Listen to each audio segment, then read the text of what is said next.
कहते हैं प्रतिभा और ज्ञान छिपाने से भी नहीं छिप सकता है। ऐसा ही एक मामला देखने को मिला जहां 24 घंटे अपराधियों के साथ रहकर नौकरी करनी है, वहां इस तरह का वाकया होना थोड़ा मुश्किल लगता है। हम बात कर रहे हैं जनपद जौनपुर के महाराजगंज थानाध्यक्ष अश्विनी कुमार दुबे की। युवा थानाध्यक्ष की बातें सुनकर सभी आश्चर्यचकित हो गए। गीता, सनातन हिंदुत्व एवं अपने धर्म के प्रति ज्ञान को देखकर हर कोई हैरान था। थाने पर एक कार्यक्रम के दौरान उपस्थित सैकड़ों लोगों को यथार्थ गीता सप्रेम भेंट करते हुए स्वामी जी की बातों को बड़े ही मार्मिक ढंग से सुनाया, जैसे कोई एक संत प्रवचन कर रहा हो। मौके पर सीओ बदलापुर अरविंद कुमार वर्मा मौजूद थे। आइए क्या कुछ कहा है युवा थानाध्यक्ष अश्विनी कुमार दुबे ने, सीधे हम आपको सुनाते हैं। राजस्थान के मूल रूप से निवासी थे। संन्यास के पहले इन्होंने जब संन्यास लिया तो ये चित्रकूट में जाके पूज्य परमहंस महाराज जी के यहाँ अपना गुरु बनाए हुए और उनके यहाँ रहकर अपनी जो आध्यात्मिक शिक्षा होती है और भजन सत्संग होता है उन्होंने किया। और वहाँ से उन्होंने काफ़ी तपस्या किया, बहुत ही ज़्यादा तपस्या किया। उनके तपस्या का वर्णन मैं अपने मुँह से नहीं कर सकता, क्योंकि ये जो है बहुत ज़्यादा जिद्दी स्वभाव के थे। इनके अंदर एक जिद आ गया था कि मुझे ईश्वर को पाना। जैसे बुद्ध ने जिद लिया, साईं बाबा ने जिद लिया, कबीर ने जिद लिया, गोस्वामी जी ने जिद लिया। इसी तरीके से अनेक महापुरुष आदिकाल से चले आए जिन्होंने जिद के कारण परमात्मा को पाया। और ये मानव से ईश्वर तक की दूरी तय किया इन्होंने, जो बहुत कठिन मार्ग है। आप सब जानते हैं संन्यास मार्ग बहुत कठिन मार्ग होता है। उसके साथ साथ बहुत उदाहरण आते हैं सुनने को हमारे समाज में कि सबसे ज़्यादा गृहस्थ आश्रम कठिन होता है। ये ऐसा अक्सर अमूमन मैंने सुनने को पाया। किंतु कहते हैं कि साधु होना और मरना एक समान है।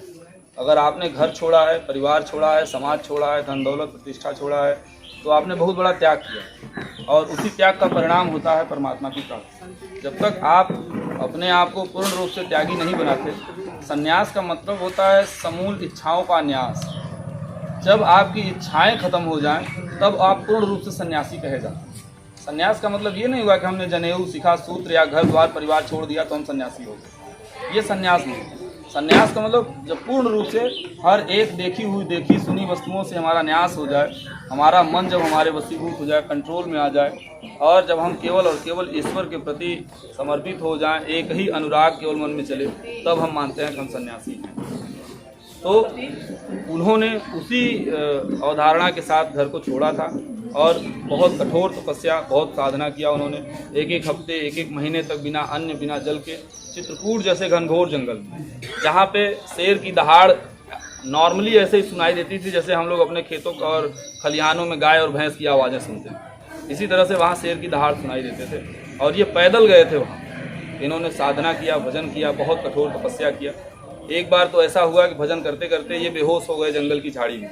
मकोई और बैर का नाम तो सभी सुने होंगे। मकोई और बैर का जंगल था, उसी जंगल के बीच में ये बैठे और उसी में साधना करते करते ये बेहोश हो गए। लगभग एक हफ्ते से ज़्यादा समय बीत चुका था। आश्रम में सभी चिंतित थे कि स्वामी जी अभी तक आए नहीं हैं।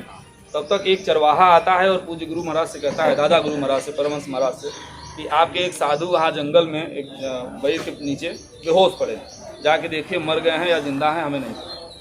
तो पूज्य दादा गुरु महाराज ने यही कहा कि जाके देखो रे, अगर वो जिंदा होगा, उसकी सांसें चल रही होंगी तो उठा लाना, और अगर मर गया होगा तो वहीं खन के गाड़ देना। ये दादा गुरु, क्योंकि दादा गुरु भी हमारे बहुत अड़ियल और जिद्दी स्वभाव के थे। आदत से और काम से वो पहलवान थे, देवरिया के रहने वाले थे। आकाशवाणी के माध्यम से उन्होंने भी संन्यास लिया था। तो उनका भी कर्म जो है बहुत ही जटिल, बहुत ही संघर्षशील था। निर्वस्त्र रहते थे। आकाशवाणी के आधार पर उन्होंने सारे वस्त्रों का त्याग किया। तो हमारे पूज्य स्वामी जी बहुत कठिन तपस्या साधना किया और उस साधना के परिणाम स्वरूप उन्होंने परमात्मा को पाया, जिसे सद्गुरु कहा जाता है। आप सब सद्गुरु शब्द से परिचित हैं। रामचरितमानस में सद्गुरु की बहुत महिमा है। सद्गुरु वैद्य वचन विश्वासा। आप सब जानते हैं कि उनके वचन पे जो विश्वास कर ले और जिनको सद्गुरु मिल जाएं तो समझिए उनका कल्याण है। तीर्थ गए एक फल, संत मिले फल चार, सद्गुरु मिले अनंत फल, कहें कबीर विचार। तो स्वामी तुलसीदास जी ने इस चीज़ का चर्चा अच्छे से कर दिया। आज हमारे समाज में क्या है कि संतों का आए दिन अनादर और उनके ऊपर छीटाकसी और टिप्पणियाँ सुनने को मिलती है। किंतु उन्हें ये नहीं पता कि संतों का सम्मान होगी करना। ठीक है, काल नेम जिमि रावण राहु उग्र यंत्र न होए निभाऊ।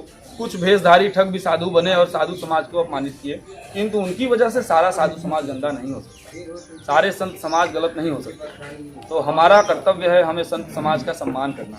अगर गोस्वामी जी ने, कबीरदास जी ने अगर ऐसा नहीं कहा होता, हमारे अन्य महापुरुषों ने ऐसा नहीं कहा होता, तो हम एक बार मानते ये। लेकिन हमारे शास्त्र, हमारे पूर्वज, हमारे महापुरुष सभी ने इस चीज़ को बताया कि सदगुरु संत का मिलना बहुत कठिन काम होता है। हम तीर्थ जाते हैं किसी फल की कामना करके जाते हैं, किसी देवी देवता के यहाँ जाते हैं किसी कामना के वशीभूत होकर जाते हैं।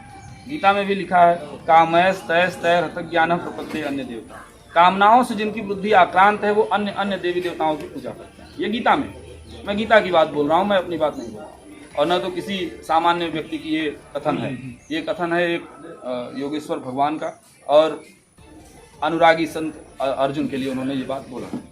तो हमारा कर्तव्य क्या है? हम तीर्थ जाते हैं, किस लिए जाते हैं? हमारी कोई कामना होती है, हमारी कोई मन की इच्छाएं होती हैं, हम उनके लिए जाते हैं। भूत भवानी प्रेत देवी देवता आदि हम लोगों की पूजा करते हैं, किंतु उनका पूजा अविधि पूर्वक हमारे गीता में बताया गया। इसमें से क्या कोई ऐसे हैं जिन्होंने गीता पूरा पढ़ा है?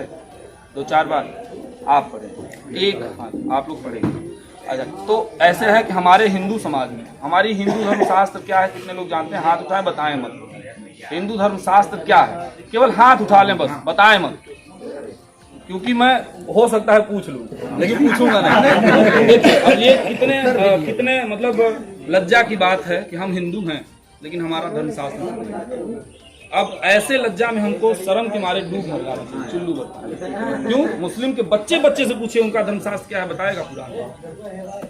आज सिख के बच्चे से पूछेगा, गुरु ग्रंथ का नाम लेगा, बाइबल का नाम अपने धर्म वाले लोग लेंगे, लेकिन हम अपने हिंदू धर्मशास्त्र का नाम गौरव के साथ क्यों नहीं ले पाते? क्या समस्या है हमारे समाज में कि हम अपने गीता का सम्मान नहीं कर पाते? हमारे भारत का राष्ट्रीय धर्म ग्रंथ कोई नहीं बना आज तक। क्या समस्या है? हम मानते हैं हमारा भारत हिंदू धर्म राष्ट्र बने, कैसे बनेगा हिंदू धर्म राष्ट्र जब उसका कोई ग्रंथ ही नहीं है, कोई शास्त्र नहीं है? पहले तो आप गीता को राष्ट्रीय धर्म ग्रंथ घोषित कराइए, आप उसके लिए आवाज उठाइए। आज ये सनातन, कुछ लोग कहते हैं हम सनातनी हैं। सनातन की परिभाषा उससे अगर अच्छे से पूछ लिया जाए तो बंदा सनातन की परिभाषा अच्छे से नहीं बता पाएंगे, लेकिन डिबेट ऐसे करेंगे कि लगेगा कि वही सनातन के वही पूरे जिम्मेदार हैं, पालनहार हैं। सनातन का शाब्दिक अर्थ इतना सा जानिए, प्राचीन, पुराना। एक शब्द में मैं बता रहा हूँ, सनातन माने सबसे पुराना।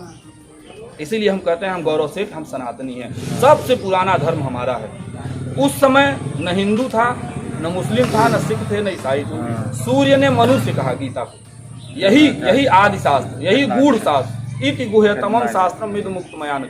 ये गूढ़ से गूढ़ शास्त्र भगवान ने सबसे पहले सूर्य से कहा। सूर्य ने मनु से कहा, मनु ने इक्ष्वाकु से कहा, इक्ष्वाकु से राजर्षियों ने जाना, राजर्षियों के जानने के बाद ये गीता हमारी लोप हो गई। क्यों लोप हो गई? क्योंकि उस समय श्रुति परंपरा थी, लेखन परंपरा नहीं। तो इसीलिए इसको श्रुति परंपरा में लोग लाए और लोग याद करे और पढ़े। कुछ दिन बाद चल के फिर ये गीता हमारी विलुप्त हो गई। इस गीता को कोई जान ही नहीं पाए। कुछ काल ऐसे थे, उस समय गीता का एकदम बिल्कुल वो नहीं था।